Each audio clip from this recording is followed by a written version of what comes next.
Welcome, Selena. Yeah, this is very exciting. And welcome everyone else. Welcome. You have to say, hey, y'all. We're flipping rolls. Sorry. I'm so excited. Hey, y'all.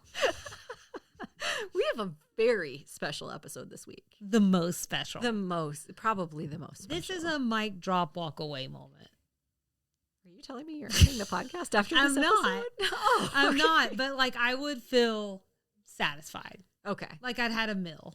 This one, in some ways, you said it in the last episode, like this is like the ultimate, this is what we like started out to do. This does feel like the one where if we were brainstorming the podcast 3 years ago or whatever, this would have been what we would have wanted to cover. Mm-hmm. Should we tell them what we want to cover today? That would probably be helpful, yeah. We're finally going to deep dive into Steel Magnolias. It felt like it deserved its own episode, a whole solid episode. So as a reminder, last week we covered the Designing Women two-parter, the first day of the last decade of the entire 20th century. We called that one Babies, Cars, and Dolly Parton.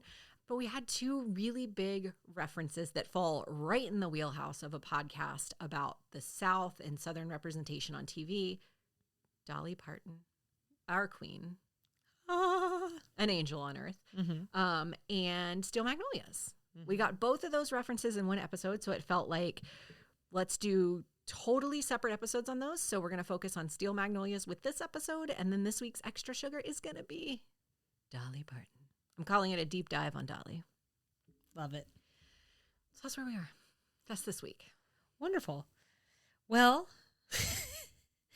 before we get into the actual movie and all the things there are to cover there, I thought we could just loosen up a little, do a little warm up, if you will. Okay? Are you ready for this? Okay. All right. Is this going to take any energy from me? Because I got to hold on to my energy. I don't think so. Okay. I think it's just a question. Oh, I like questions. But before you answer, I think I can take a guess. But my question is, who is your favorite Steel Magnolias character? Oh, gosh. Here's my guess while you're thinking, okay? Oh, do you know? Mm-hmm. Okay, so I think you love them all. I think that's what you would say. But if you had to pick, if you had to make a selection, you're going to say Truvy. I'm wrong. Oh my God, I'm wrong. Let me tell you this. Oh. I think my answer would change on different viewings. Okay. I think you might catch me say one character. Truvy is definitely a top. Sure. The other character that I really love a lot is Sally Field's character. Mm-hmm. And I think Malin reminds me of, Sally Field in general reminds me of my mom. They just have, there's something about they both have brown demeanor. Eyes. There's something about the way they're sort of a little bit low key, but also like, I don't know. And so this time watching it in particular, I was struck by how much she reminds me of my mother. And I think there's a little bit of a tug to that makes me feel like, oh, that's mom. And I've thought that throughout the years watching this movie. So I think you asked me that today. That's my answer today. I also really love Truvy. There are Anel probably never really makes my list, just to be honest. But I think every other character on different days probably does. Almost said, but maybe not Anel. And it's not that I don't love that character. I do. Yeah. There's just a couple of things over the course of the movie where it's a little cringy for me. Yeah. But yeah. So, well, do you want to take a shot at mine? Weezer. It's a tie between Clary and Weezer. Yeah. But yeah. Yeah. She's amazing. They're both amazing. Well, so a twist on that question. Maybe. I think it just depends on who you are. Who do you identify the most with? Weezer. Is it really? I don't think so. I don't think so. Oh, she seems a little salty for you. That's such a good question. And this is the perfect time for me to think about who it would be.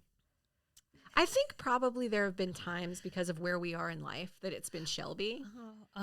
Because like just sort of taking those big steps in her life that she's taking over the course of the movie, from getting married to having a baby. Obviously, I don't identify with the health issues at all, so I don't understand that part of life at all. But I think some of the things she says about wanting a family and some of the things I kind of could identify with her probably. Okay. But then also Weezer, because I'm a grouch. Well, I think anytime you have these ensemble casts anyway, it's kind of like all these pieces are a part of a person, right? And I think that's what makes something so strong, is because then you can really maybe identify at least a hair with everyone, right? Do you want to take a guess with who I can most identify with? Spud. Some weeks, yes.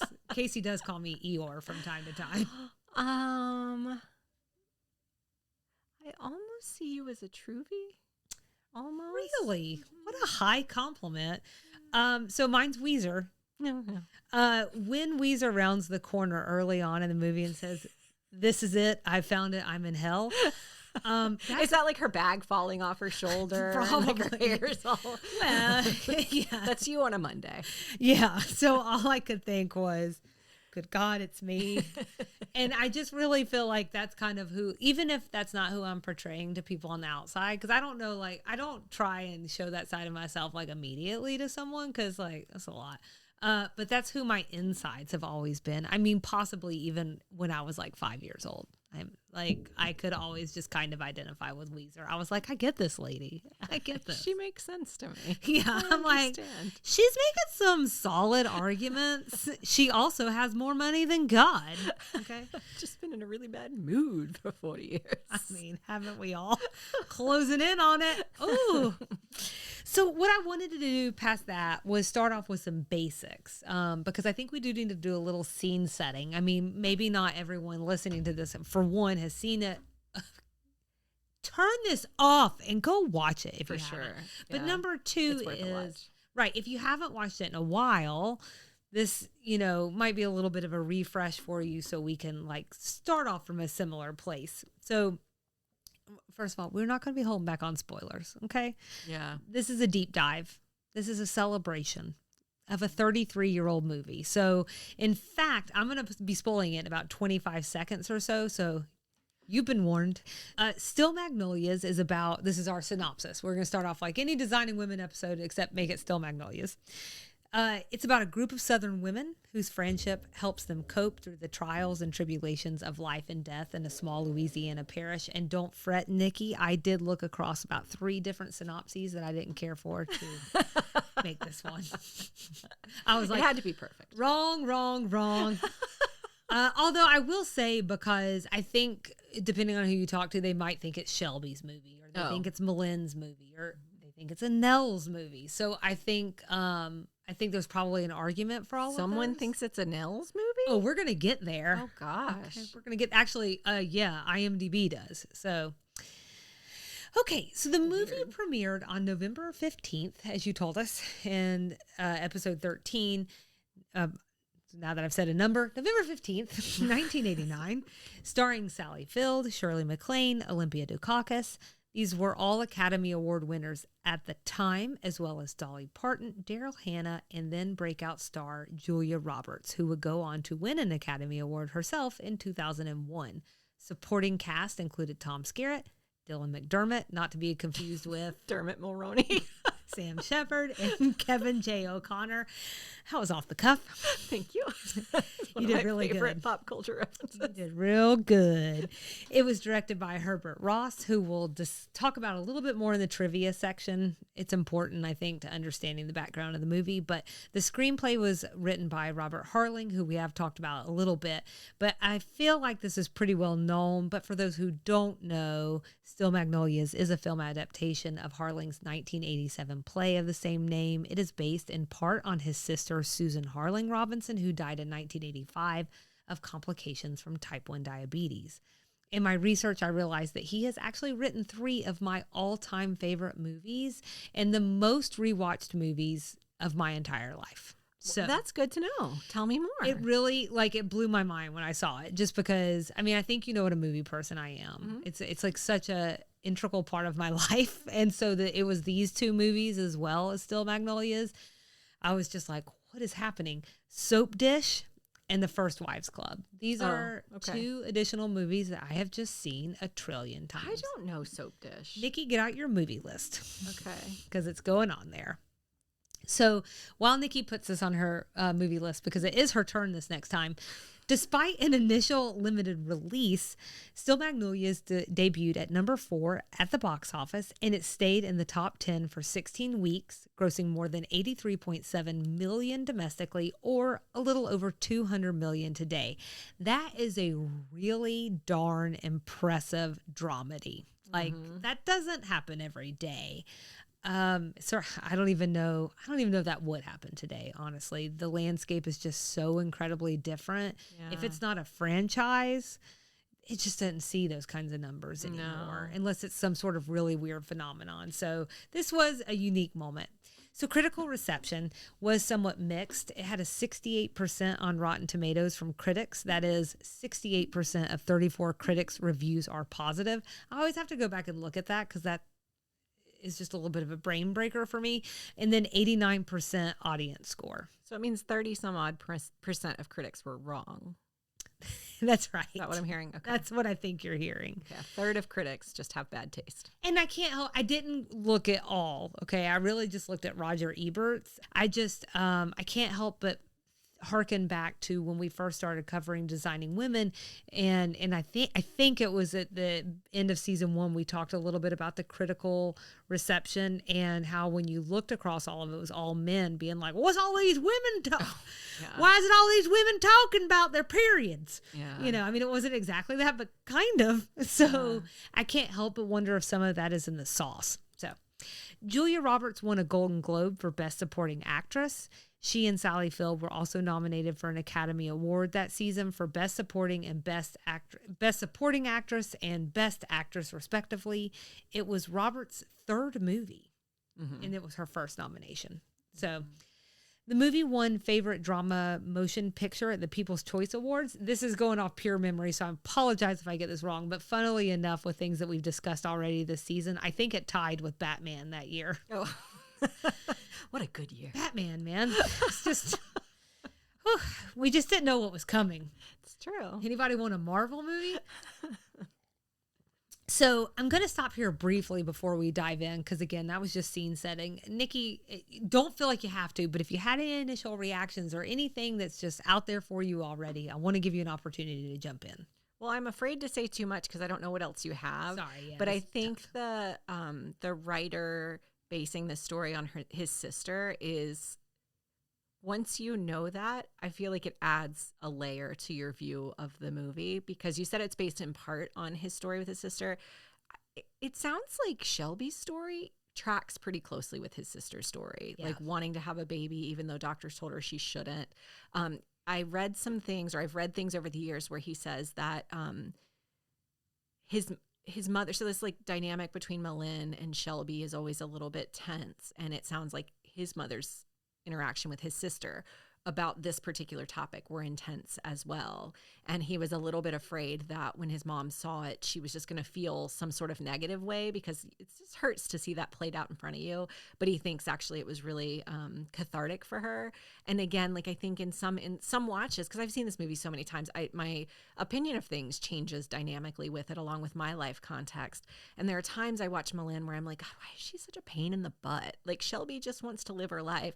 And then now mom had on, I watch it and I'm like, she's just trying to protect her baby. And it's just like all these varying layers. So that's the thing of all the stuff you just talked about. The writer's perspective and where he was coming from blows my mind every time. Yeah. I'm just going to also give a full disclosure here that I talked to my mom about this movie yesterday and full on sobbed talking to her. Oh. And I was like, God, I hope this gets some of it out. Because I don't mind crying here as much as I mind the fact if you can't understand what I'm saying any longer. But I was recounting some of the things. My mom didn't know it was based on the play, which blows my mind. Blows my mind. Mm. But I, was walking her through, once I learned that, some of the factoids that we'll go through today, and just I couldn't even get through it, and I was just like, and that's when you can't talk, it's kind of the worst kind of crying. Well, and so I don't know how good that would be for an audio medium. The other thing I'll say about, at some point I probably owe it to myself to watch the play in some sort of way, but I have to tell you, the scene you don't like setting, plays. I don't care for plays, and the scene setting, honestly, of this movie is part of what makes it what it is to me, because even though we don't live in Louisiana, the things they show feel Southern to me. They feel like life experience. And so the scene setting is so important. And so I play set in a beauty parlor the entire time. It's hard for me to imagine. Yeah. So that would be hard for me to give up from the movie. Yeah, I understand that. I do. So but apparently it was a good play. People loved it. I think that is definitely accurate, and we'll talk about that as well. Okay. So just in terms of general thoughts, I think I'm already getting a little bit of a glimpse of maybe some of the things that you're talking about. And it's funny, as you were kind of giving your opening to things, it had me thinking a little bit about what I wasn't able to articulate as I was going through this. But yet, like, the way that you feel about this movie, because it's been a part of our lives for so long, it really does change over time. Mm-hmm. And you may identify with a particular storyline or something, just depending on where you are in your life. Mm-hmm. And I think that's really something. But what other general thoughts did you have that you want to share? Well, something when I was watching it this year, because this is, I've probably watched it. I watch it every year around Easter. Let me say that first. This is my Easter movie. I have holiday movies, and it's not the holidays till I watch it. This is my Easter movie, and it's not Easter until I've watched this movie. So it perfectly coincided. Well. I know, it perfectly coincided with Easter this year. But every time I watch it, like you said, I notice new things. But one thing that strikes me, and we've been doing this podcast for a few years now, looking at an 80s TV show, now 90s. And we point out all these things that are really dated in the storyline. This movie holds up really well, given that it's 33 years old. Mm-hmm. We have a section, I think, later in the show where we're going to talk about some 80s things and some dated things. So there are definitely things that stick out as old. But by and large, there are no like off-color sayings. There's nothing really offensive in the movie that doesn't hold up. There's not a ton that dates it. Like there's not a ton of pop culture references. There's not a ton of things that are of that time. That's really rare to come across a movie made in the late 80s that I don't watch and say like, oh, this is an 80s movie. It's starting to look a little old, but it feels relevant to me. And I think some of that might be that small town vibe, right? Small towns are always a little slower. And I don't mean that in a bad way at all. It's just, it's not as quick pace as like even being in the suburbs, and I think when you are dealing with those basic tenets of life, death, and weddings, and having baby, like those things march on no matter what iPhone version you have in your hand now, Right. So I think, I don't know if this sounds weird, but I'll just say it. Watching this movie makes me feel very proud to be a woman. Yeah. Their strength, their intuition, and their bond in this movie is so beautiful. And it's beautiful in real life too. And you already mentioned that complicated relationship between Shelby and Malin. And I would just say it captures that complicated and sacred relationship between mother and daughter. And it captures also that relationship between best friends. In some cases, it can be both for people, right? And in both situations, we may, whether it be your best friend, your mom, or both, you may aggravate the crap out of each other sometimes, but we love each other all the time. And it's cool that it's almost intergenerational in some ways. I think it was really genius to put Malin at a certain age. Then you have Weezer and Clary at a certain age. You have Shelby at a certain age, who kind of, I think she and Annelle are probably about the same age, with Shelby maybe airing a little younger, living two totally different life experiences. But all of these differences, and they still sort of come together in that universal experience of being a woman and walking through life together. And I agree with you. I think it's genius. It's just genius. It's genius. Can I tell you, there are some scenes that make me cry, like no matter how many times I've seen them, no matter what I know is coming. So when I was watching this for this episode, I had to split it up over 2 days, and I watched it in the morning before my daughter came down. Yeah. And I watched it. I was watching it one morning when she came down the stairs, and it was the part where Shelby collapses on the floor, and Jackson comes home to the baby crying. And I was in full on, and she didn't have any of the context. So she was like, what is happening in this movie? And I was like, she's on the ground because she's going to die. And it's just so sad. She's looking at me like I'm a crazy person. That scene will make me cry every freaking time. Every time. When like Malin runs out of cry. And when Malin runs out of the hospital to go get Jack Jr., something about that entire scene when she runs out of the hospital, she gets in the car, they have their panning the scenic view. He toddles across the little pathway to her. You see the aunt. She's all rumpled, and you can tell they just woke up in the morning. Well, I think it's because you can sort of capture in that moment, too, this idea that she's like, that's her piece of Shelby left in the world. Which is what Shelby told her. Shelby told her that's why she wanted a baby, because that was her piece of immortality. And so Sally Field's character gets to experience that finally. She gets to see what Shelby said all along. Let me ask you something. Did we start a Steel Magnolias podcast and not bring in Kleenex? Yeah, you probably should have had some. So that's happening. Yeah, that part. And then, of course, Malin's breakdown at the funeral. Yeah. It is broken so beautifully with humor. Yeah. But I've been to enough funerals that I know what that feeling feels like. And I cannot fathom that being your baby. It's just too much. It is too much. It's too much. It is. Steel Magnolias, you know? So am I right? The other thing I wanted to say too is like watching this movie puts me in my feels about the women I love the most in my life. Don't go too far down that path. I know. The ones I just feel like I can't live without. And the ones who have held me up or got me through. I mean, it's really hard not to think about your own mom, you know. Love you, Mom. It's just impossible not to. And think about just that there's no, even when just push you off, there's no other relationship like it. You know why? Because you were a part of them, you know. Because she was there when you came into this world. She was there as you drifted. Are you crazy? So on reflection, I was also thinking in this time around, especially with the kind of deep dives that we've done into designing women, how amazing it is that Hollywood bankrolled an all-female movie in 1989. Mm-hmm. I wonder if the studios were taking note of the Golden Girls, the Designing Women's, the Murphy Browns, and realizing that, well, maybe these women have something. Maybe there are women in the world. I also thought a lot about how this is one of my favorite movies, and possibly one of the best movies ever. Mm-hmm.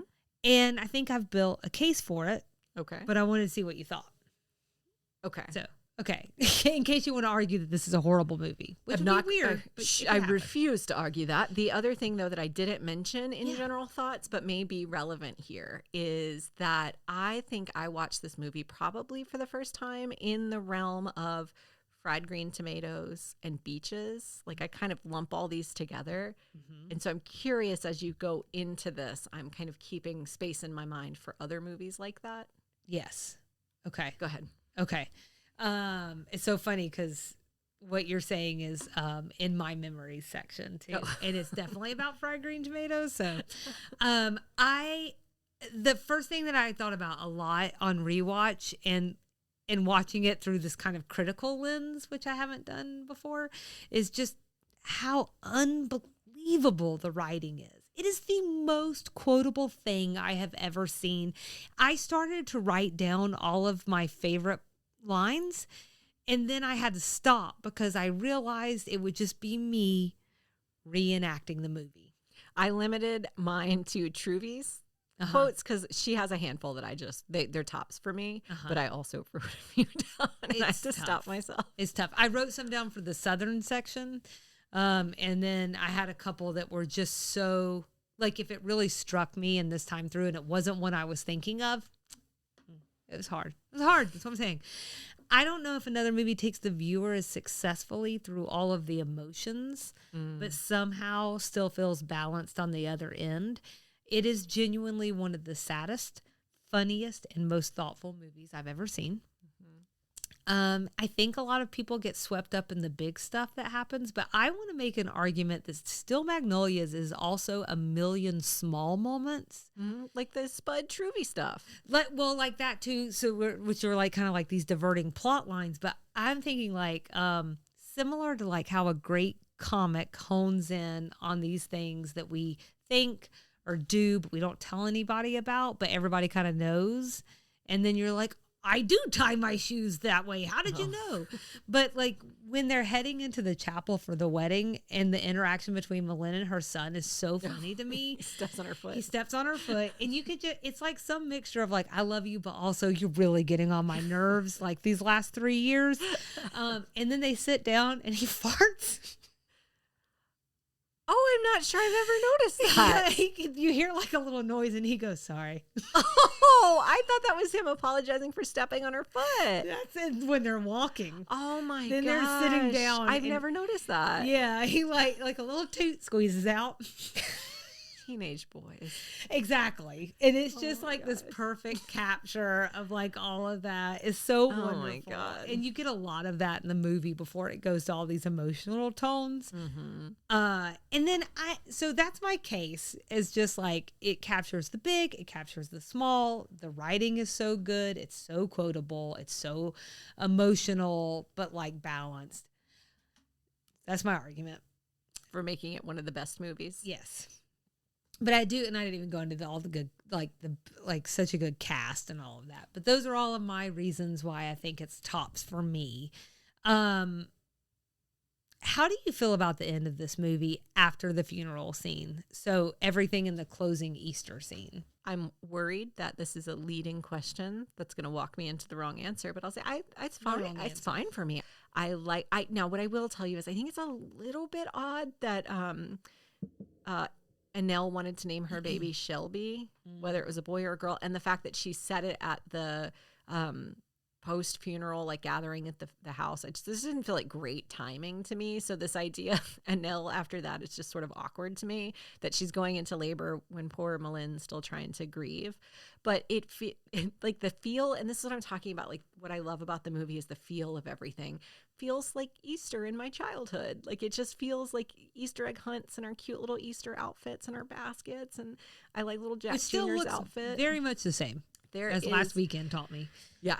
And there is literally a pitcher that Malin is pouring out of that we've talked about before. It's the blue pitcher with the white lid. She's pouring sweet tea out. My mom has that pitcher. To this day, my mom has that pitcher. That's our sweet tea pitcher. So like everything about that final bit of the movie feels like my life memory. And then I feel like it brings the whole story full circle. Okay. So I really like it. So I've got zero problem with it. I will say that like the funeral scene is such an iconic, 8 minutes of cinema that most of the time I don't even think about the end part really. I'm glad they didn't end with the funeral. Let me just say that. Yeah. And I think, so what I was read at some point that I just never really thought about before is like that was added on for the movie. The funeral was? No. The funeral was definitely part of the play. The Easter part then. The Easter part. So that whole part was pretty much tacked on. And I think some people read it as feeling tacked on. And I do think I can see that. And I think some people saw it as a little trite, like similar to what you were saying in episode 13, like life coming into the world on one side and going out of the world so perfectly on the other side. Yeah. Like, yes, that's happening all the time, but I think that was some people's reading of that scene. And so I just was wondering if that had ever been something that you had thought about. It was not something I thought about. It's funny because I don't think you can end the movie without closing Annelle. So this goes to that argument of whose movie is it? I don't think of it as Annelle's movie, but I think we've talked about her pregnancy enough, and she said she was going to name her baby Shelby, that it just would feel awkward to end the movie without her delivering a baby. Yeah. So I appreciate, and I want to know how Malin is carrying on sometime after losing her daughter. I want to see that play out. And I want to know that her friends are still there, that there's still a community and there's still a network, even after the hard part of life ended. Do you know what I mean? Or one of the hard parts of life ended. Yeah. I mean, I think it's okay to end on a hopeful note. It also bookends. So you start with these very scenic views and you see Annelle walking through the streets, and then you bookend with these very scenic views with Annelle headed toward the hospital for another major life event. It's a nice bookend to me. Yeah. Am I arguing those people who think it's tacked on? Because that's what I'm doing right now. You argue on. Because I thought, like, at first, I think they had me swayed at first. And the more I thought about it, the more I was like, no, because if it ended at a funeral scene, even if you get like that cathartic moment with Weezer, where you get to laugh and you feel like you're coming like down a little bit, I don't think that's enough decompression from the So does the play 30 minutes that you've cried. I actually don't know how the play ends. I just know the Easter thing is specifically like because of the movie. Yeah, between all of those hospital scenes, like Malin doing the exercises with Shelby, Malin sitting there and reading to her from Cosmo. It's 30 minutes of straight crying. Watching the men cry, watching them sign the paperwork to end her life, to Malin running to the baby and then to the funeral. It is truly like a huge buildup, an emotional buildup. Yeah. Those people are so stupid. It's not tacked on. Well, hold back. Hold back now. How dare you talk about my mother that way? So, stray observations. Stray observations. So this is, I'm going to get back to whether my first stray observation, we've kind of already circled around, but is there an argument that this is Annelle's movie? So I hadn't thought about it that way until I saw that really interesting IMDb synopsis that's like it just the way it's written, it's like centered on Annelle. Like Annelle comes into town and like, I was like, what? Anyways, so I'm gonna say some points that I think could be an argument for it. Is one, she goes through potentially the most amount of transition in the movie.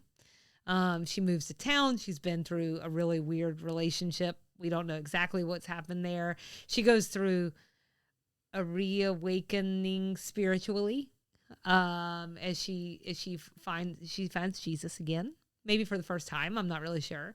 And then she starts a new relationship, and she's having a baby by the end. Mm-hmm. She's also the bookend for the entire movie.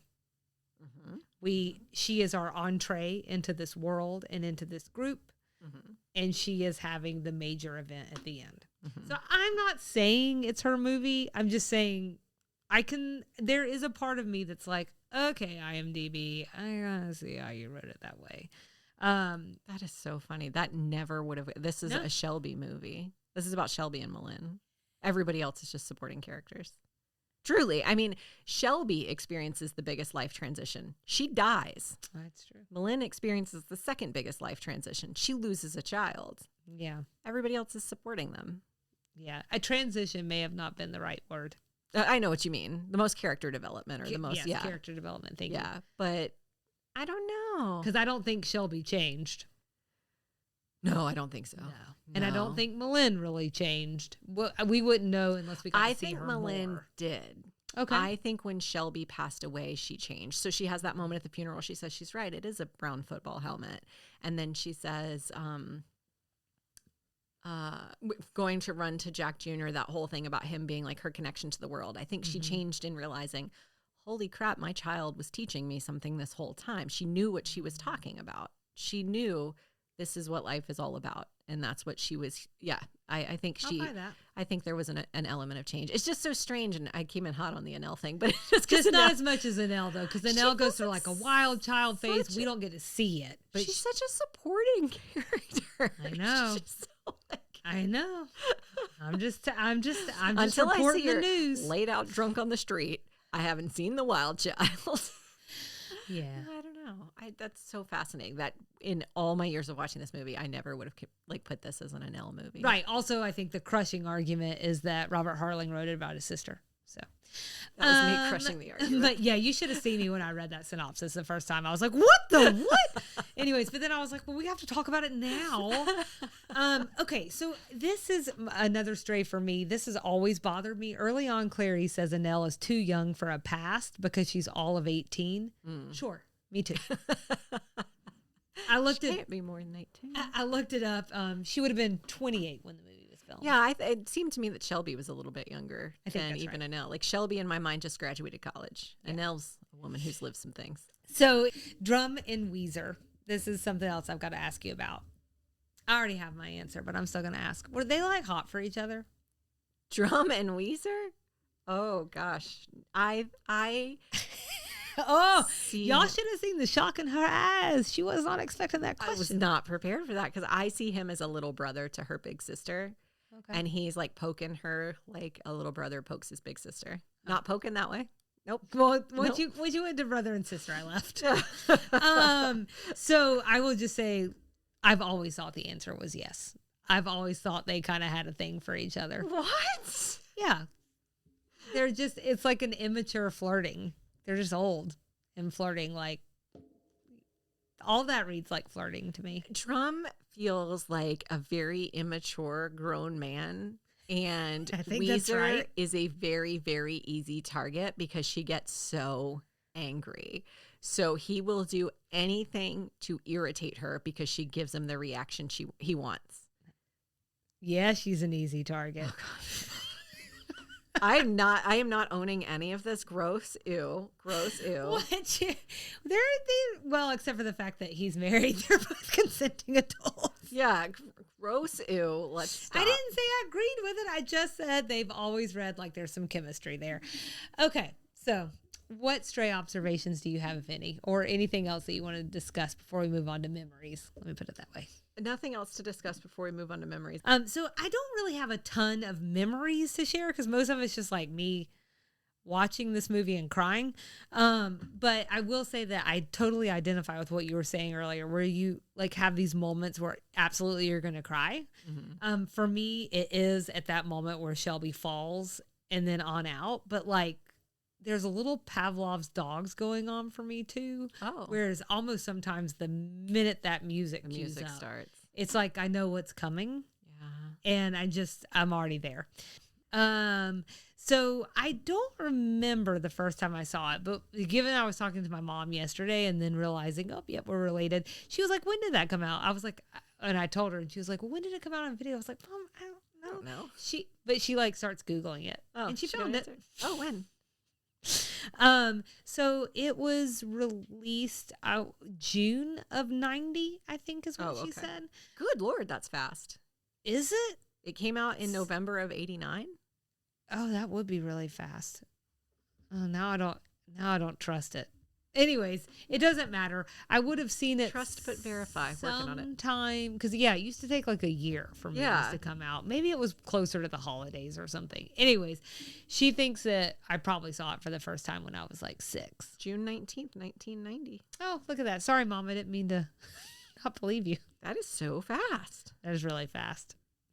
So, anyways, but that was just what we did. We rented movies. We watched movies. She's like, there's no way I didn't rent that. She was like, I love that movie so much.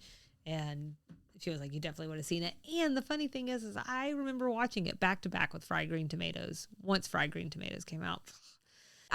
When I think about this movie, my earliest memories are somewhere in that Beaches, Fried Green Tomatoes category, like when I was old enough to process each one of these movies and like the emotional value.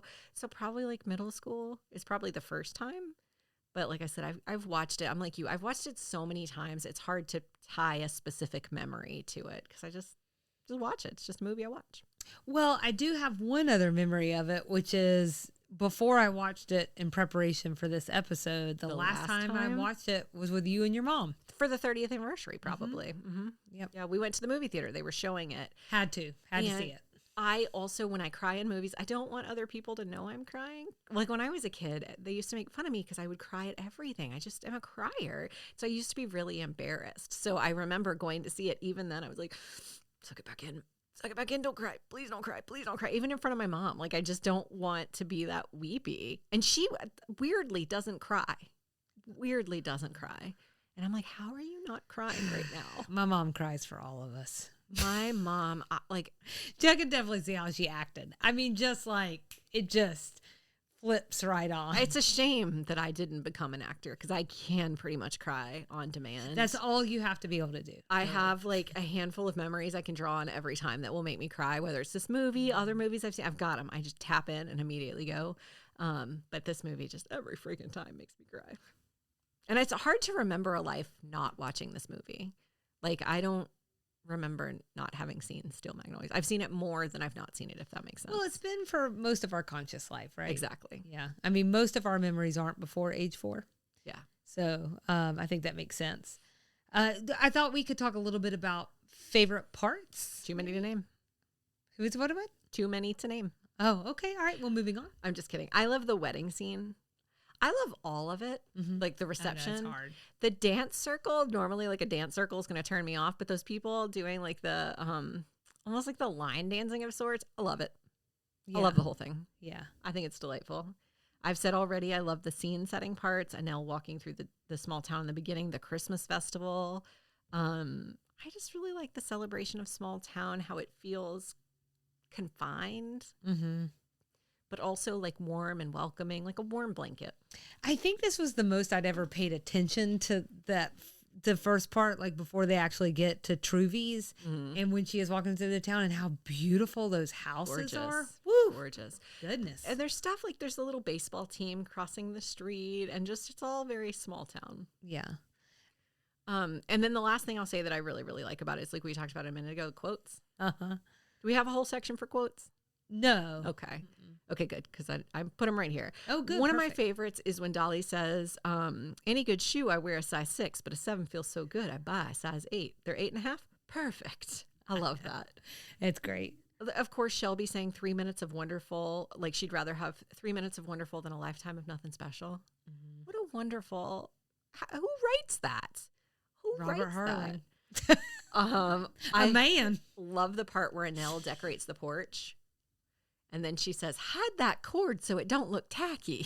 As if that's the thing. I know. And then, of course, Clary saying, if you don't have anything nice to say, come sit by me. I don't think of anyone else but you. I love the lines. They're so great. Yeah. They're just all good. So my first one, every scene with Tom Skerritt. Oh, he's very funny. Yeah. Bonus if it includes Weezer. So honestly, I like seeing the two of them together. Not like that. I think you've just invented a relationship to make yourself feel something. Better. Feel something. I just need to feel something. So the iconic armadillo cake scene where she cuts off the tail and hands it to Drum and he says, ain't nothing like a good piece of ass. Who Nikki doesn't think there's any flirting going on here. That's okay. It's weird flirting, but some people flirt weird. I don't think it's flirting. It's just showing her like you can't bother me. But what? I don't care. I'm gonna eat it anyway. It's interesting that some of the criticism of the movie I read was that the male characters weren't fully formed. So first of all, insert about 8 cuss words here. Okay. I don't want to hear about a not fully formed male character, but also, I thought all the men in this movie were great. With the one exception being Truvy's son. He also felt very tacked on to me and random. You know who he's always reminded me of? Who? Like a young Val Kilmer. Oh, I could see that. I think when I was really little, I thought it was him. Oh. But I was like probably 6. And I was like, is that Val Kilmer? You know what's so funny about that is like the brothers, they don't have very much of a role in the movie, but they feel as fully formed as they need. Like at the end, at the funeral, when the dad gives one of the sons a hug. I don't know how to explain it because it's not going to sound articulate, but I remember thinking like this is full circle for him. Well, you see a sea change because it's the kid that farted in the pew. Thank you. And maybe then that's suddenly, what it is. like they finally, or and I don't blame him. Sorry, but when he's at the 1-year-old's birthday party and he's like, "Oh, this is boring shit." I was like, "It's me at the 1-year-old birthday party." And so I was like, dude, I see you. But also it's true. But you see all of that, or the jokes even when Shelby's about to go to surgery. And then it's real. Yeah. It's real after that. It's hit the skids. And he's still so young. Some growth. Well, apparently one of those is probably Robert. Yeah. I mean, that was occurring played to me much while we were younger, talking. right? Because by this point he's out old and enough about to living in New York. Yeah. Right. So, but yeah, I think that's fair. Another favorite for me is really every little moment with Clary and Weezer. I think they're the cutest. I mean, they're so mean to each other, but I love it. When they're buying pork and beans. When they're flirting with each other. I just want to be their best friend. Yeah. But There's no room for you. They've got each other. no, there isn't. I'm not cool enough. But, It's not cool enough. or rich enough. They're complete enough without you. That's right. Thank you, Nikki. When do we get to your dream so I can crap all over it? So but like also when Weezer forces Clary to walk her home after the wedding, and it's like, she's like, you live a block away. It definitely, this is just, I don't know, I was telling her earlier about how like a good comedian knows how to hone in on these things. These are like conversations I feel like I've had with my friends, you know, where they're like, like literally the other weekend, I had to call my friend from the parking garage at the works and be like, please come park my car. I like rolled down the window riding by them and I was like, help me. Oh gosh. Or them in the locker room together after the game and all those football players are running around half naked. And she just like good friends, like, could she have done it nicer? Yes. But she's like, you're making an idiot of yourself. Nobody gives a shit about this. About colors of uniforms.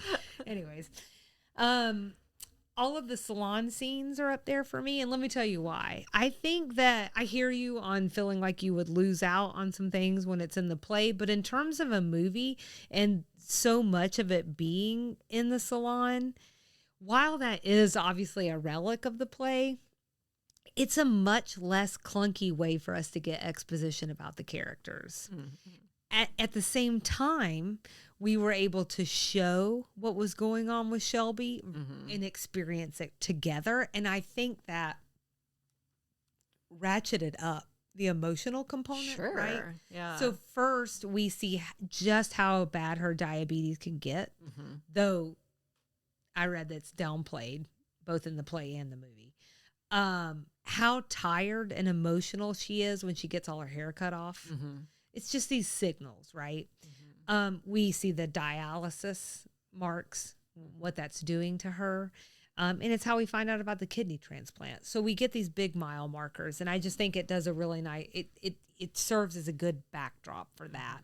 And it also for the passage of time. It's also where we get some of the best interactions, and we get to see the women really forge and deepen these bonds. Because you get the idea that like some of these characters weren't as close maybe when the movie started, but some of these really difficult things start happening, and then they come closer together.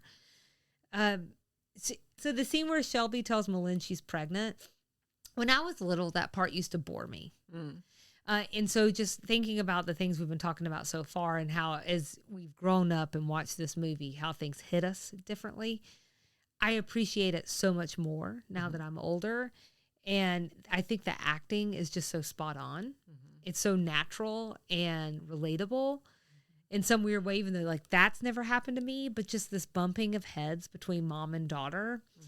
And then the line that you said, this is where Shelby says, I would rather have 3 minutes of wonderful than a lifetime of nothing special. I wrote that down because I think that this watch is the first time that that line has ever hit me in the way that it did this time. And I don't know if that's just getting older or just like I've never had to really watch it this closely before or what.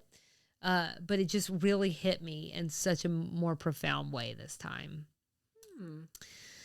When all the Steel Magnolias gather in the other room at the Christmas party because they understand Malin is really going through something and that Shelby's pregnancy isn't all sunshine and rainbows, I really like that part a lot. I used the word intuition earlier. Another word is paying attention. I think you really see that on the part of the friends here. It takes them a second, though. They assume this is good news. Everybody but Weezer. Yeah, for sure. Oh, but because she asked, like, why are you so grouchy? Because she was paying attention. And I think that's something that women have the ability to do. I actually really liked even though maybe it's not as fleshed out as it could be, when Spud is there and he is dressed and ready for that funeral and how happy Truvy is, just that he shows up and he is present in all of the ways. I really like that a lot. Makes me so sad, though, that her bar is so low that's exciting. I know. Which I think is why their relationship trips me up.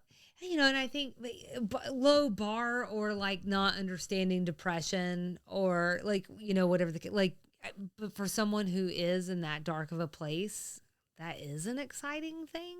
But he's the one thing, so I definitely think he's depressed. The one thing that sticks in my head is the part where he's working on the car and she's sitting out there and she's trying to pour her heart out to him and she's trying to tell him, like, just really makes me realize how much they have each other. And he's like, hand me that screwdriver. And I just realized, like, I don't think that's depression. I think that's someone who just doesn't care enough about you to listen. Hey, who says you can't have both? That's true. Lucky gal. Who said you can't have both? The funeral scene, of course, we talked a good bit about that, but I had a couple of walkaways from this time too that I wanted to share, which is one, beware of any woman who says she's fine. Yeah, you're never fine. I think it may be this movie that taught me to duck and cover. Fine. Not fine. She's not. My daughter isn't. Annelle, A Study in Things You Shouldn't Say to anyone. God bless her heart. I know she's trying. She's trying the best she can. I think it just always reminds me. It's why normally when I get condolence cards, they're blank because I feel like there aren't any right words. But I don't know. Then, of course, the breakdown of all breakdowns, followed by the most iconic lines that reverberate through my ears at least twice a week. You think I'm kidding, but I'm not. Half a Chickapin Parish give their eye teeth to take a whack at Weezer, so much so that I am wearing a shirt that talks about Weezer right now. And I would never slap Weezer. I would, however, like to be Weezer. So, are you ready for a little movie trivia and background? Yes. We've barely talked. So I can't promise for the biggest Steel Magnolia fans that we can cover any new ground, but I combed through several articles and websites to aggregate the best list that I could, of the most interesting things that I could find. And I just want to say, if you've never read the Garden and Gun oral history for designing women, sure, if you guys would do that, that would be fantastic. But in the meantime, read it for Steel Magnolias. It is excellent, and we'll link to that from the blog post. Like, I cried reading it. But also Southern Living has things, AFI has things, and we'll link to all of those as well. And just to say, like, this is not my original research. This is secondary research, and just that I'm very appreciative that these things are on deck and that we can share these with you today. So we have to talk a little bit about the play, because without it and its success, there is no movie. One of my favorite bits in that Garden and Gun oral history was a reflection of the play's initial off-Broadway run. There was so much buzz, and major stars were showing up every night. I'm not going to go through all the list, but among them, every single Golden Girl was there in the audience. Yeah, I thought you'd like that. Then came Elizabeth Taylor. They had to close down the street when she came. When Truvy said her line, "When it comes to suffering, she's right up there with Elizabeth Taylor," no one laughed harder than Liz herself, and it made the nightly news, which I thought was real cute.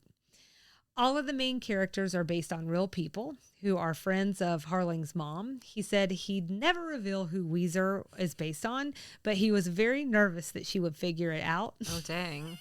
Instead, every woman in town thought it was based on them. Perfect. Excellent. And I can't decide if that's everybody having a really weird reading on themselves or everyone just wants to be Weezer. Right. Or maybe just old women are all a little bit grouchy. Well, yep. And some of us were born that way. So the play also doesn't include any men, which we've talked about a little bit. It's almost entirely set in Truvy's beauty shop. So both the inclusion of male characters and things like being at the Christmas festival and all of that, that's all movie inventions. So, and if you haven't caught on to that from the 15 conversations we've had about it up until now.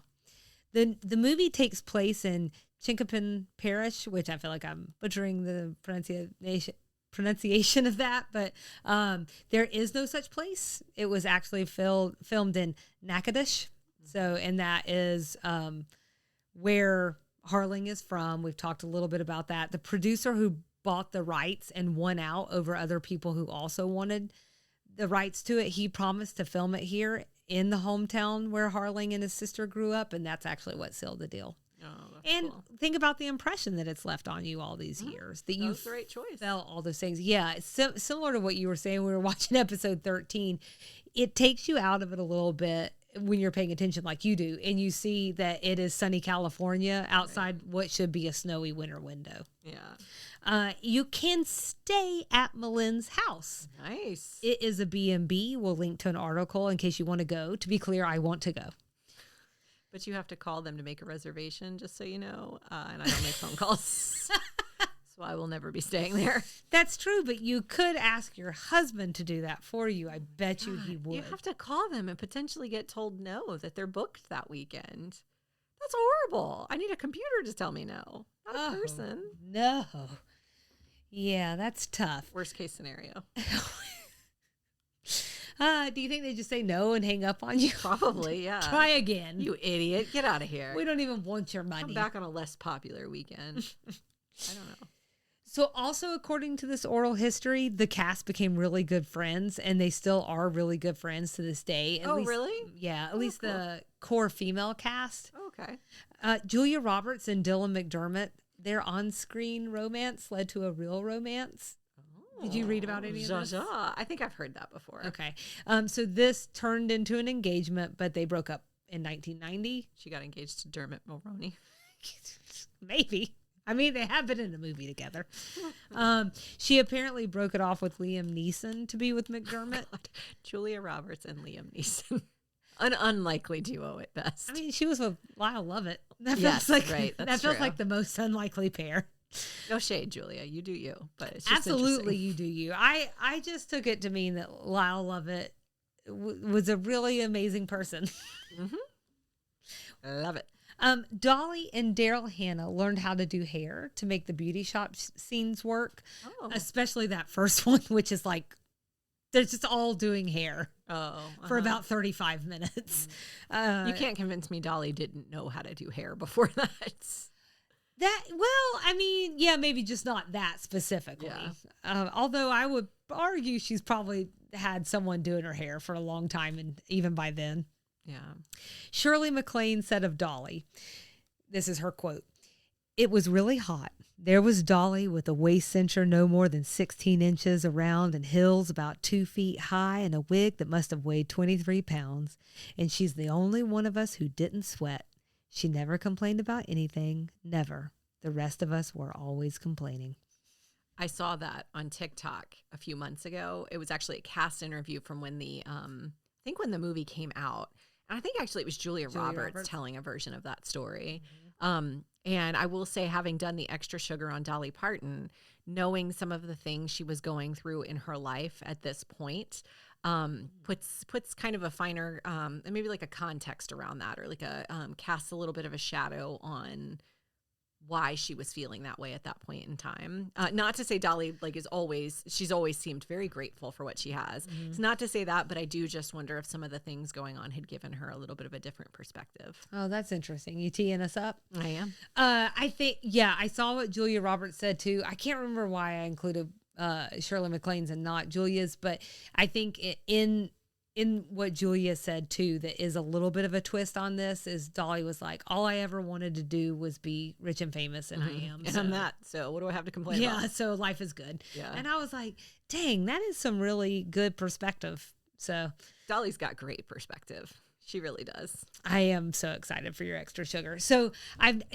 never put together that Olympia Dukakis was related to Michael Dukakis, who ran for president back in '88. Not sure. It's not like there's a ton of Dukakises running around. I mean, you just don't think about Michael Dukakis all that often, I'm sure. Not every day, no. Although I feel like I watch a show where maybe a Succession on HBO where they name their dog Dukakis, I think. But other than that, nope, not a lot. I mean, he ran in '88, so you were 3. Yeah, I mean, but I wasn't as into politics as I was by 4. So anyways, they're cousins in real life. And so he's running for president right in the time they're filming. She was apparently involved in the campaign, and she even spoke at the Democratic convention. The area, however... Perfect fit for Natchitoches. So the area, however, in this parish is very Republican, but to be neighborly, some people put out Dukakis signs. That's lovely. I think that's the sweetest thing I've ever heard. I can't see that happening today. Maybe not. I just think things are too volatile. Individually, people are still good. I hope so, but I just thought, I was like, that really warmed my heart, like almost more than anything else did, because that is just that is Southern. I think if you hear it personally from someone that you like and is charming, then you're like, yeah, sure, I'll put the sign up. If someone just leaves a sign on your front porch, or if someone like tells you something horrible is going to happen if you don't vote for this person, you're much less likely to do it. I get the sense from the things that I've read, even though nothing directly said it, but that Olympia Dukakis was probably a real gem. Like, so, there's something that just like between putting the stuff together, I don't know. I think that she probably left a really good impression on people. Probably. And I'm not sure everyone did. So, okay, brace yourself. These next ones are tough. Oh, no. So, and then I'm curious to, I feel like you probably already know these, but tell me if this is a first time learning for you. Okay. The nurse who turns off the life support for Shelby in the movie is the actual nurse who turned off life support for Harling's sister. In fact, all of the hospital support staff in the room helped Harling's sister in her final days in real life. I knew that second part. I didn't realize the first part was so specific. Yeah. And then Harling's mother was on set during the filming of the scenes while Shelby was in the hospital. And during the scene when Shelby is taken off life support, she was asked if she wanted to leave, and she declined, saying that once the scene was over, she wanted to see Shelby get up and walk away. She needed to see Julia Roberts leave because she didn't get to see her daughter do that. That's right. And from what I read also in the oral history, they were very close. So Julia Roberts and the parents. Harling said that it was like the most surreal thing he had ever experienced. She would now she wasn't like the star that she is Julia today. Roberts. That's right. But I think people already saw that in her. But she came over every night, and not every night, but a lot of the nights, and she would talk with the parents. She would come over and read them poetry. They would grill out and stuff together. I think she really wanted to get to know them, and she's probably exercising some things to make sure that she was able to pull some of that emotion into her work. And it must have worked because she probably won some awards for it. I wonder if also she was just a young actress who maybe was a little bit homesick and they gave her a sense of home. Probably Southern. Yeah. You know. And she might just be, I mean, who knows? Maybe she's just nice. She could be. You know, I always feel a little weird talking about real people like this, but she can come on and talk to us about it anytime she wants. Anytime. I almost moved to Smyrna. But just this idea that like it feels weird because they're real people, but just this idea that like you know, I think you can go into these parts and know that like it's more than just a part. And especially in this one in particular, like I think that she was going in there knowing that if you're playing a real person, I just feel like that's a whole different level of, I don't want to say stress, but responsibility. You know, a real person whose family and the people who loved her the most are watching. Yeah, absolutely. A lot of responsibility. And on the plays note, like one of the things I didn't include here, but it feels relevant to say is like, as I understand it, people within that community helped back the play financially the first time around because they cared so much about that family and they cared so much about the loss of the daughter. Why don't we all just live in a small town? Delightful. There's upsides and downsides, I think. I don't know I could deal with everyone knowing everything that's going on in my life, but there are a lot of things just that don't sound tell nice. them. That's true. Also, nothing in my life is interesting, so that would help at this point. So Herbert Ross, this is the director. So he's a little bit of a controversial figure around the making so you're of going to this have to movie. tell me about this. I've read allusions to this, but I haven't read anything specific. Well, he had a pretty contentious relationship with the actors, and he was pretty hard on all of them, but especially Dolly and Julia. You can just get right on a town as far as I'm concerned. So after a poor take, he reprimanded Dolly Parton and asked her if she could act, and she replied, "No, but it's your job to make me look like I can." And then I'm assuming this happened more than a few times because on another occasion, I don't know it's the same time, but Sally Field reportedly said, "You don't say that to Dolly Parton. Dolly Parton is absolutely the funniest, wittiest, and filthiest, and she will cut you to ribbons." Malin's my favorite. Told you. Or Sally. Ooh, that girl. Samesies. It sounds like he was in a bad place because his wife had died the year prior. Not my problem. Not Dolly's problem. But at some point, so Shirley MacLaine had worked with him in the past, and at some point, I think she pulls him to the side and she ripped him a new one, and things got better from there. Sally Field worked with him 2 years later on Soap Dish. And she had a contract agreement made that if she had problems with him, she could have him fired and replaced as an executive producer. Oh, God. Now, that is some half-ass internet research. But it sounds good, doesn't it? It could be Sally true. Field. I'm going to believe it. She's amazing. So I'll go ahead and tack this one on since I just mentioned Soap Dish and we've already talked about it. But Soap Dish would not exist if it wasn't for this movie. So I think the whole cast and crew gets really tight knit. You know, they're in a small community. They know each other. I think they're hanging out a lot after, hours or whatever.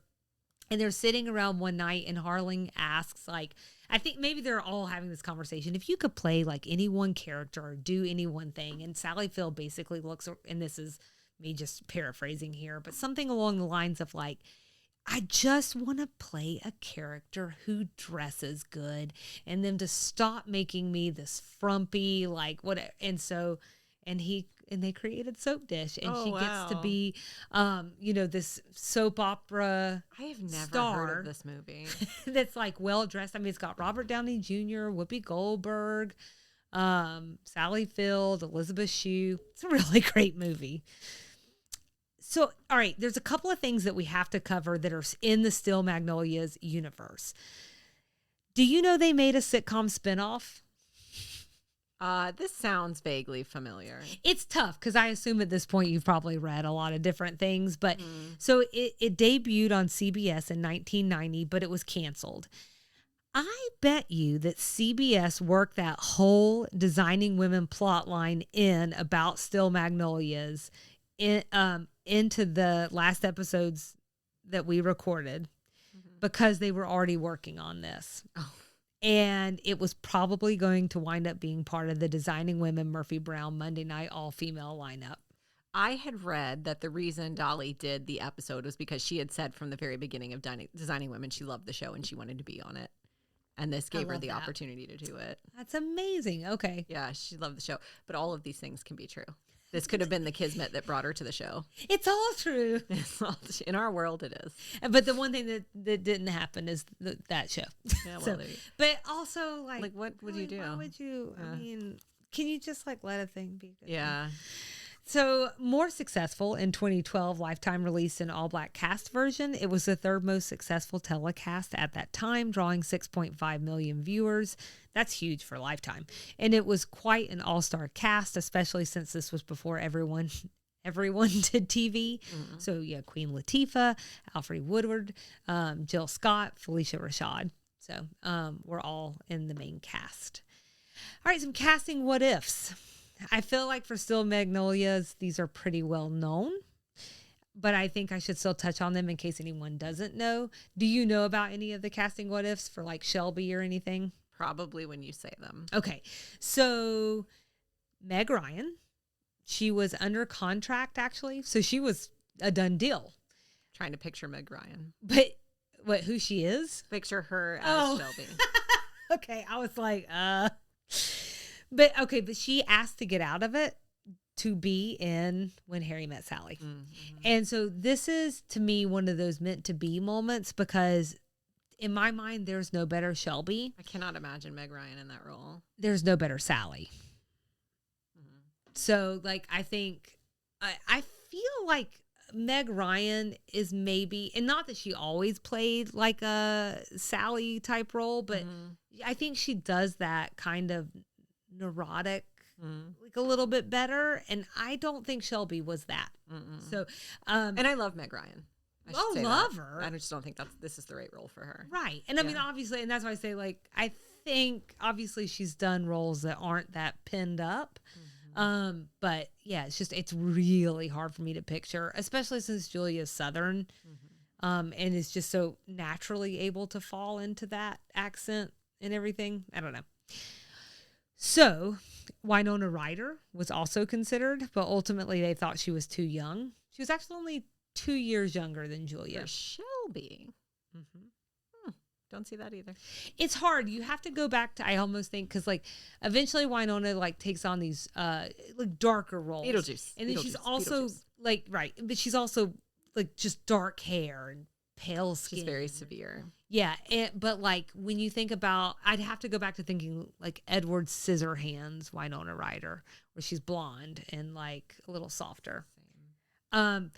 So she's got an edge, whereas Julia Roberts feels very approachable and Girl Next Door-y. Yeah, Girl Winona Next Door Ryder in that edge. Gorgeous way that never lives next door to you. But sure, yeah. Yeah, you know that way. Yeah. That Girl Next Door model. Right. So Laura Dern was also considered.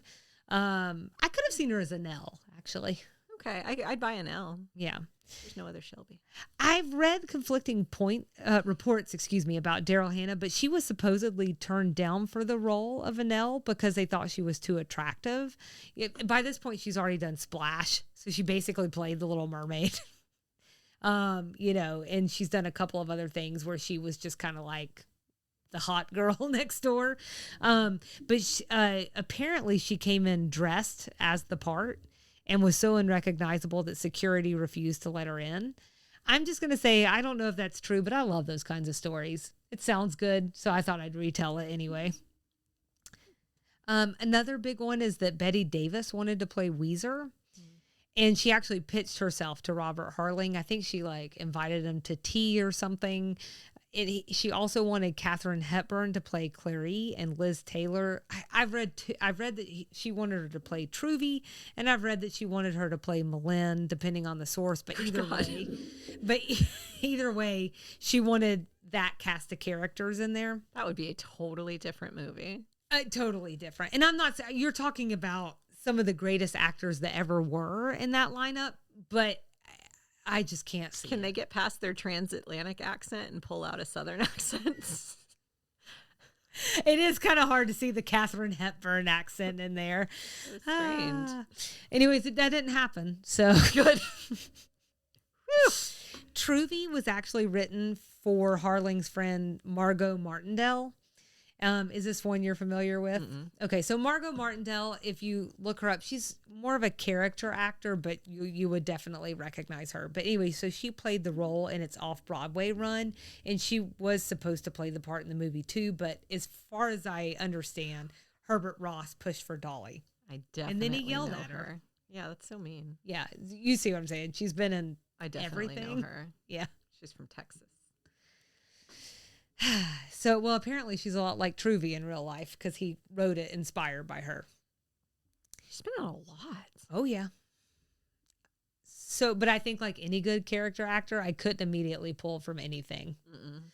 So, as an exercise, if they remade Steel Magnolias right now, who would you cast? So thinking about this, I started with a list of Southern actors to narrow it down immediately because, otherwise you're talking about a universe. So also, you want to be true to, yeah. So I started with Malin. I was thinking about a Jennifer Garner type, or maybe even Reese Witherspoon. Okay. Or Mary Louise Parker. Or, hear me out, Julia Roberts. Do you want to know who I have down for Malin? Who? Julia Roberts. Julia Roberts. She could be the mom now. Right. Actually, I think she's a little older. Yeah. That's how much time has passed. But yeah. It's depressing. What do you mean? I think it feels great. Shelby was the hard one for me. Okay. Who'd you Shelby. land on? So I went with this was really challenging. It's hard to Because it's hard to know 22-year-olds now. God, it's so hard. And even I think the two people I picked aren't 22. I think they're in their late 20s. Okay. Dakota Fanning. She's actually from the Atlanta area. Uh-huh. And the other person I thought of was Selena Gomez. But thinking about Winona Ryder, Selena also tends to have that edginess. And I think she might be a bridge too edgy for this one. But those were the two I thought of. Funny, because I picked Elle Fanning. Oh, perfect. Who I have seen. Let me think. She's a really good actor. Dakota is too. Well, yeah, but I just thought she was too old, which I can't. I'm sorry. Oh, God. How's that feel? Ouch. She is too old to play like a 20-year-old. I mean, not really. I guess she could, but her little sister's just sitting right there and also really good. I think if we made the movie today, I do think Shelby would have to be a little bit older. Like, there just aren't a ton of fresh out of college 22-year-olds trying to have babies. You know what I mean? That's true. That's a fair point if you're really going to update it all around. That's not this exercise, though. Right. Who's next? Well, how about, did you pick out some? Oh, you know what? I may have told you not to pick out someone for drum, but I did. I have someone. Okay, who'd you get? So you think Gerald McRaney's too old? He's too old, right? I think so. He's too old. So the next one was... But I like that pick, though. It's two opposite ends of the spectrum. The other one was maybe like a Matthew McConaughey. I have Matthew McConaughey or Walter Goggins. Walter Goggins. From Justified. And then he's also on... Give me something I know. Oh, I know Vice Principals. Like, he was on Sons of Anarchy. He is definitely Southern. Does a wonderful Southern accent. And he's also incredibly funny. So I think he could really play that part pretty well. But I have Matthew McConaughey down too, because I just couldn't make up my mind, and I thought him and Julia Roberts would look good together. Yeah, even though they don't really talk in the movie. Yeah, that's fine. How about Truvy? I mean, Dolly could still do it. That's true. I totally agree with that. Is that who you have then? I have several options. Okay, this was hard, wasn't it? Yes. In the vein of Dolly, Miley Cyrus could be another option. She's a little young, but she's in real life. She's Dolly's goddaughter, and they have that same Tennessee vibe. I also, as I was looking through the list, I found Beyonce, and I was like, okay, hear me out. She's from Texas. Yep. Drop dead gorgeous. Yep. And she can be really, really funny. Yeah. That would be like I doubt. And everyone in the world would come see this movie. It should be delightful. It doesn't matter what role he put It's true. It's true. So that would be that could be interesting. All right. Are you ready for this? Or do you have more? No, that's it. I'm good. Kristen Chenoweth? Oh, I have her for someone else. Or Reba McEntire? Because I was just going to do with the country music singer vibe. I have Reba for somebody else. Oh, look at that. Okay. All right. So, how about Anel? Anel. This was really hard for me. Dakota Fanning. Can I just say, Dakota, when you're listening, I want to be very clear that I'm probably 10 years older than you. So you were not old for this world. You were just old to play Shelby at 20. You know Chrissy. And you're really not, because I've seen you and you still look like you're 20. Man. You know Chrissy Metz from This Is Us? Yes, the sister. The sister, yeah. Do we think she could be an interesting... She's from Florida. She could be an interesting take on this. For Anel. Because I think of Anel as a supporting character, not as a main character.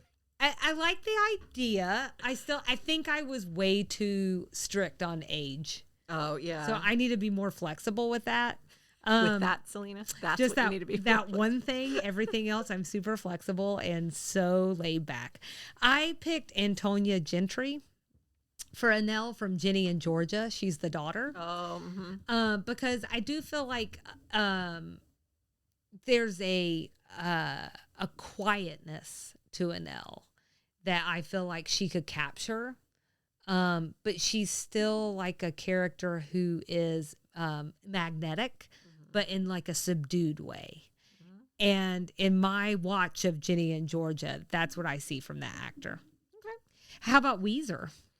So Sandra Bullock is maybe a little too young, but I feel like she captures snarky and surly. You know what's crazy? Really I'm well. not sure they're that far apart in age. They might not be. And looked. I think it's just like, first of all, 2023 aging versus the late 80s. Yeah, it's just a different time period. But yeah, I had her down at first. On the flip, for her? I think it was for her. On the flip, this is where I thought Reba McEntire might be really good. She's got a lot of charisma. She tends to be a little too sunny. She can be fiery, though. Yeah, she's a redhead. When Barbara Jean got on her nerves, she got real fiery. She really, really did. So I think she could be good there. Okay, I have Octavia Spencer. God, do you have her? Who's she? What about Octavia as Clary? I put Daryl Hannah. Oh. I thought we could bring her back in a role. So I have Octavia Spencer as Clary, Andie MacDowell, and then this is the other place I thought maybe Kristen Chenoweth. You know what? She plays a really good, like, Zsa kind of person. Yeah. You can tell I can't Zsa it up. Is my version of that. Yeah, I think all of those are good. This is what made it such an interesting exercise. I actually also, just thinking back to one person who I thought could have played Shelby back in the day was Andie MacDowell. Mm-hmm. Although she's a little older. She's got that super. Oh my God, she's the most beautiful woman I think I've ever seen. She's really beautiful. She's soft. But also she can be hard-headed and firm, like in Groundhog Day. There's also something about the hair. It's the hair. I just I can't. You need a dramatic hair moment with Shelby. Yeah. Yeah. Okay. So what about I did actually also include Jackson. So too. Okay. I went ahead. When you tell me you don't have to do that, then I realize I probably should go ahead and be prepared because it's going to come up. Oh, okay. Okay. So I chose Chris Hemsworth because he does accents really well. And he's beautiful. I think he might have done the accent. It might have even been a Southern accent in the Vacation reboot. Oh, yeah. So I think he could do that. And then Andrew Garfield, because we were just talking about him in that Tammy Faye movie. Also very attractive man. He could play this role pretty well. And I think they're both more or less in that right age range. Okay. I went with someone young. Let me be clear. Where is this headed? These other people are young too, but I kept trying to think in this, oh my God, who is under 25? Right. Which was a very brain busting exercise for me. But I was thinking about Josh Hutcherson, who is from Kentucky. What's the age difference between him and Chris Hemsworth or the other one? Who did I just say? I think, Josh Hutcherson, I think is about at least 6 years younger, if not much. Not 10 years younger than us. 30. Okay, so 7. Did you look up anyone else that that was all my casting? Oh, one more person with Spud. Okay. Tim McGraw. Love it. He's handsome. He's a little rough edges. I think he'd be good. That's it. Yeah, that's good. I like it. That's as far as I made it. All right. So the other thing I have here is I thought that before we got into references, we could talk about the Venn diagram that is Steel Magnolias and Designing Women. So the most obvious is that the Designing Women ladies are going to see Steel Magnolias together. So the movie literally exists within the Designing Women universe. That doesn't always happen in shows, where you get real life references like that, especially that are that current. Dolly Parton is the inextricable link as main cast in Steel Magnolias and guest star in Designing Women. And then Bernice's almost wedding bridesmaid dresses were somehow almost the exact same as Shelby's, which is something that we discussed back when Bernice almost got married in season 3. Then years later in 2005, Delta Burke starred in Steel Magnolias on Broadway as Truvy. How do you feel about that? Yeah, I don't see that. She was well reviewed. Oh, good. I think the review I read said that she was a more subdued Truvy. Yeah. But she captured that warmth really well. Oh, good. Good. You shared this in the Annie Potts Extra Sugar, and then we talked about it again early on in the last episode, but this is part of that crossover. In 2012, Robert Harling wrote the TV series GCB, which stars Annie Potts, who was channeling her inner Julia Sugarbaker. Oh, goodness, it's full circle. On a more serious note, the movie is largely based around Shelby's fight with type 1 diabetes. And as we've discussed, Jean Smart has type 1 diabetes and has been a really big advocate for years. On top of that, when I was putting all this together, thinking about the fact that she was pregnant during this season, so I imagine this movie probably hit differently for her. That's true. I also think there's a case that each of the designing women are an archetype. So they match up pretty well with the Steel Magnolias cast. I'm going to give you the layout of the land here, and you can tell me if you think I have just lost my mind or not, okay? So I have Sally Field as a Mary Jo. Here are my backup supporting points, okay? She's sweet, but with a fiery side. She doesn't like to show when things get to her. She's very private and fiercely protective of her kids.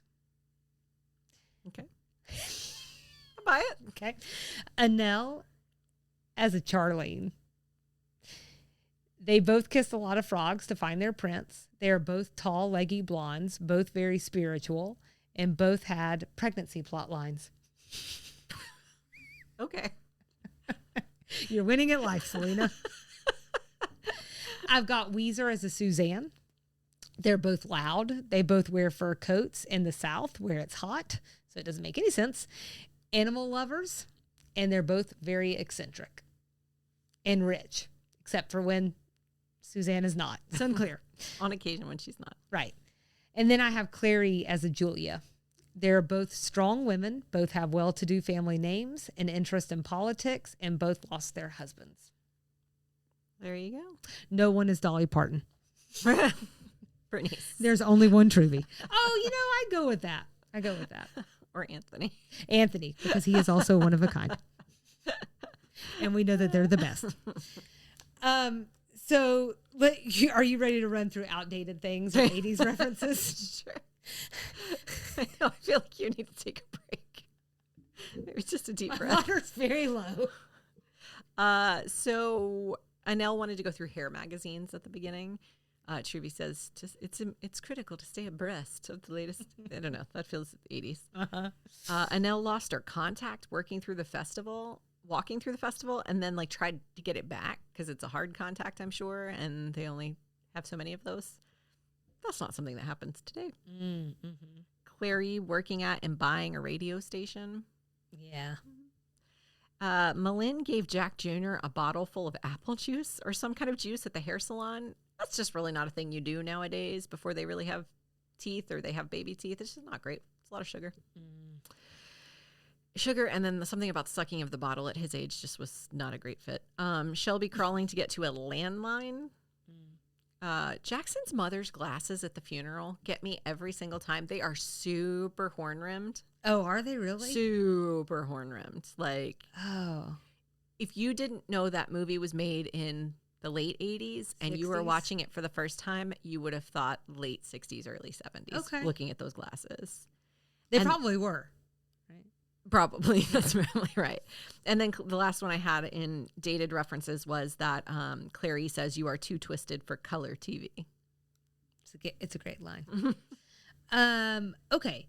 So, I mean, it's like they took the 80s and spewed it through a fire hose. The clothes, the decor, the hair, the teasing of the hair. What's so funny is I did not catch, the hair, obviously, because they're in a hair salon. But, for the most part, it didn't look very dated to me, honestly. It should have. It didn't.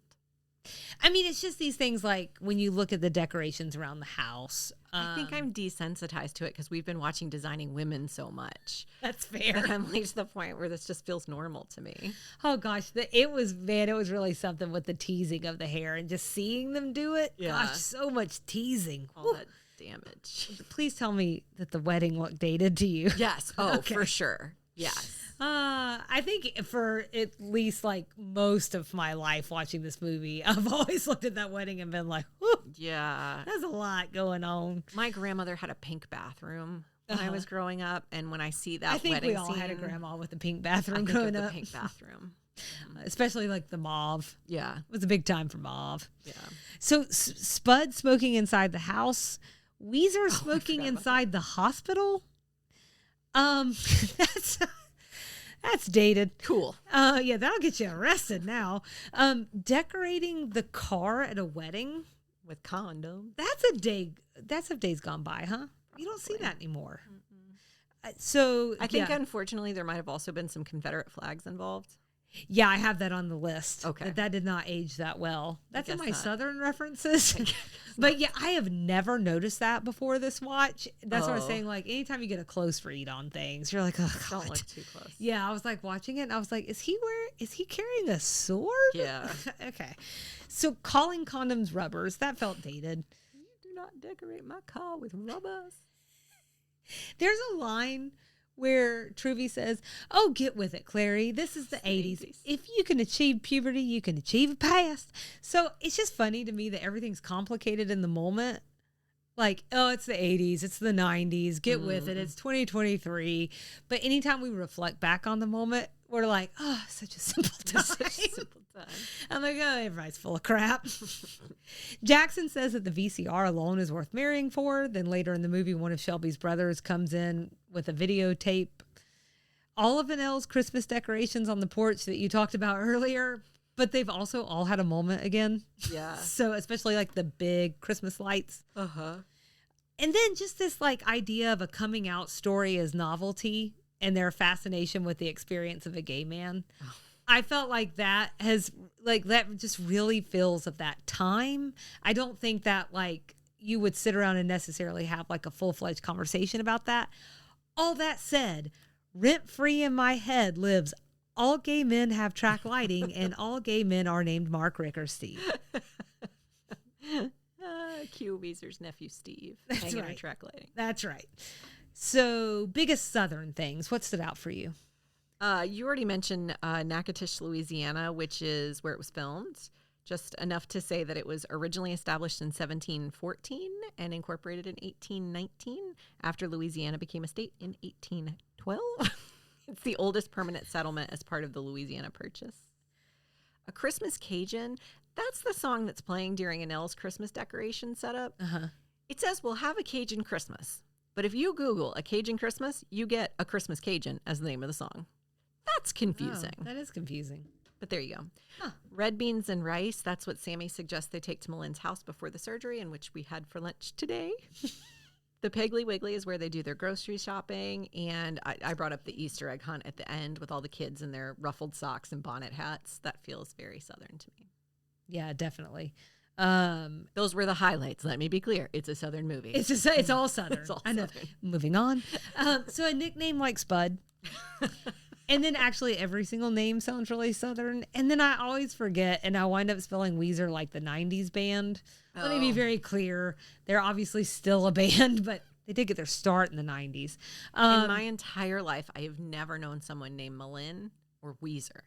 No, but they are real names that he pulled. So crazy. Yeah, he pulled them from like his family tree or something. So let's see. I also just felt like Sally Field's reaction to things in this movie were very like of a stereotype of a Southern woman, especially at the beginning of the movie. Just like she's completely exasperated and exhausted by things, but like also like just she's not really going to let you see it. There's just like this stillness about her. And Steel Magnolia, would you say? I might say that.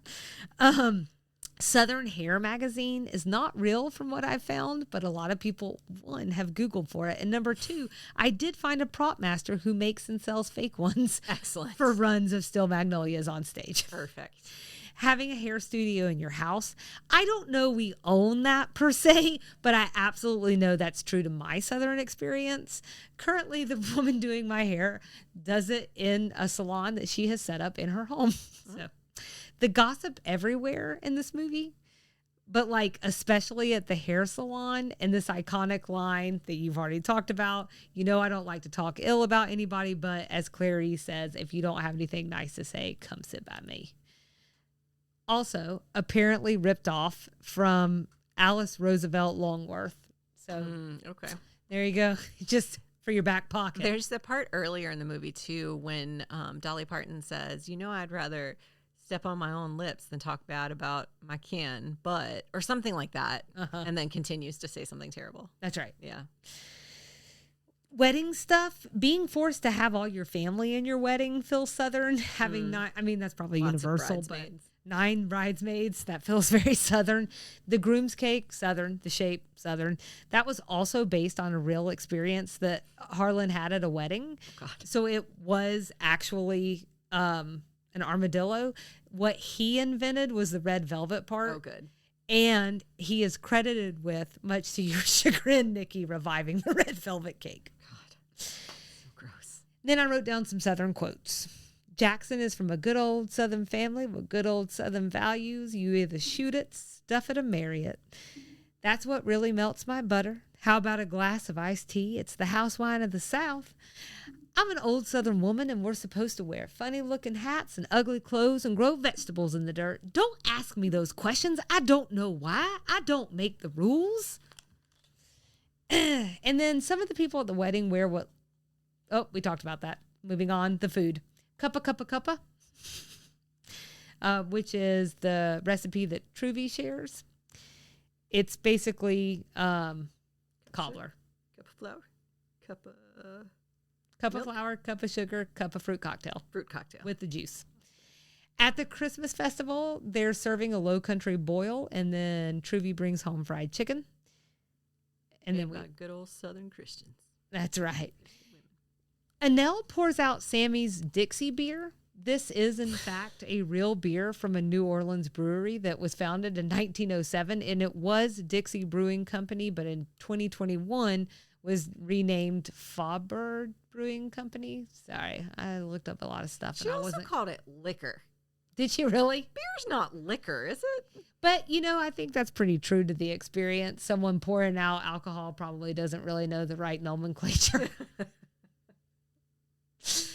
And then just props to the prop master, because that's a really good detail to have pulled New Orleans beer and made sure that was on site. And just to think, on Designing Women, they couldn't even get the scenery outside the window, right?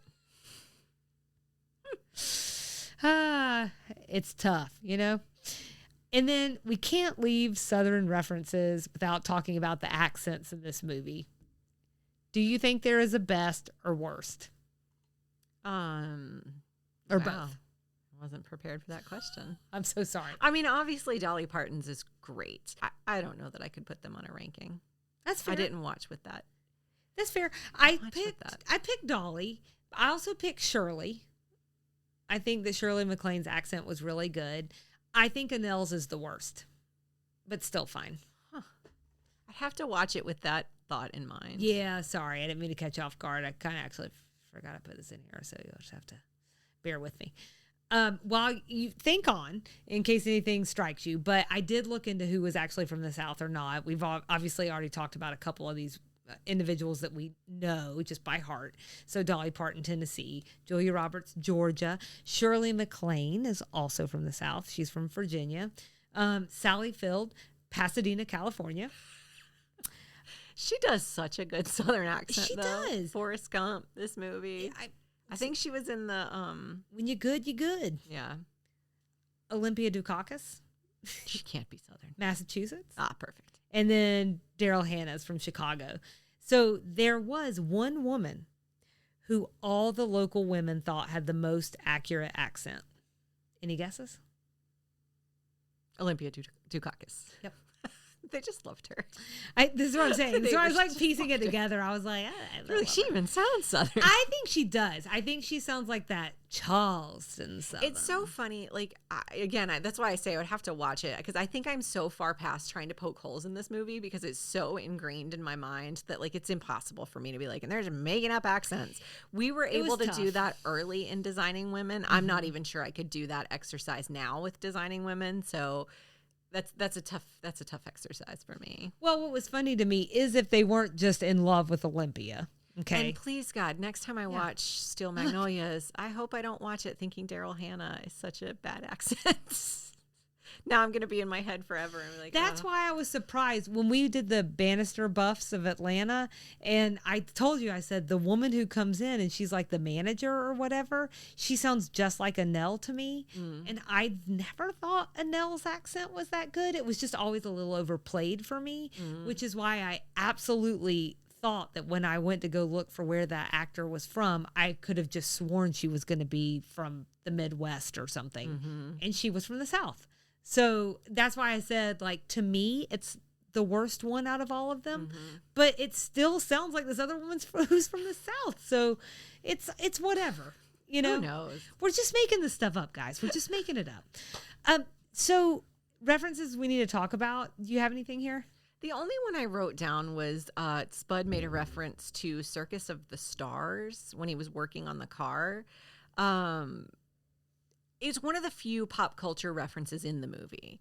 And I have heard of Circus of the Stars. I couldn't have told you what it was. I can now tell you that it was an annual television special broadcast by CBS in the United States, in which celebrities performed circus-type acts.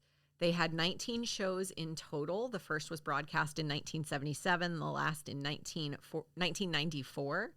Over the years, the series featured many leading movie and television stars. Dixie Carter and Delta Burke both appeared on it at some point. So this is your Designing Women tie-in. Oh, my goodness. It's also weird, too, because I think, CBS is, like, behind this movie. It's, you know, in somewhere. Yeah, and like, somewhere in, like, the dissemination or something. And it's just so funny, like, how... It's almost like a little bit of like a letdown to hear some of these things because you're like, they're like, just find a way to work in our titles to our shows.